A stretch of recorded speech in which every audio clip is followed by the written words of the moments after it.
Hi guys, I'm Mark Coles. Welcome to the Physique Coach Education Series with Scitec Nutrition.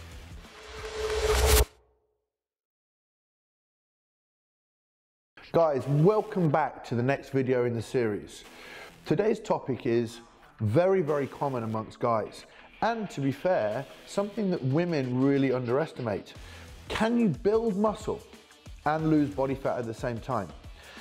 Now, the biggest population of people trying to do this is actually people that have a relatively new training experience, or people that have been lifting for a little while, 1 or 2 years, and still maybe not really found their flow. When it comes to people trying to do bodybuilding or physique competitive sports, that's where they actually have to get their food in a very much higher caloric state. And to that degree, to build extra muscle, you're not going to be burning body fat at the same time.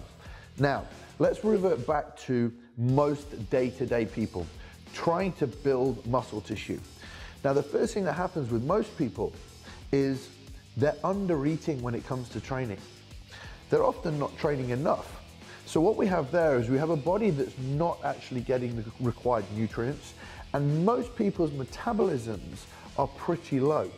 Now, if we simply increase protein intake to the optimal amount, which is about 1 gram of protein per pound of body weight, just check that against what you're currently eating today, and you'll realize whether you're very much under eating or, in some cases, eating too much. Now, when it comes to eating more food, this is something that most people underestimate. When your body's under eating, there is very little chance that you're going to build muscle tissue, and your body's not going to be in a happy place to actually lose body fat.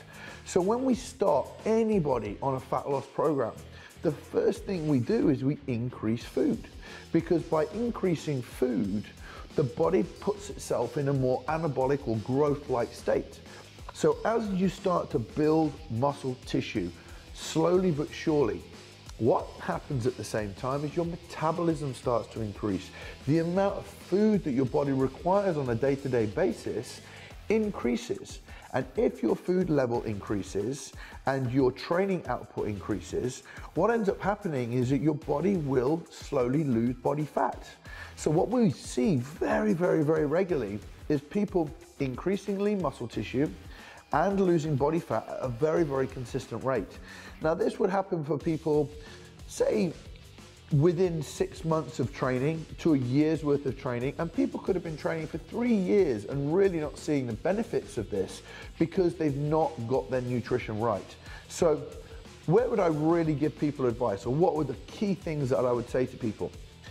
If you are wanting to lose body fat, the first thing that you need to do is increase your calories. So your calories must be around about 14 times your total body weight in pounds.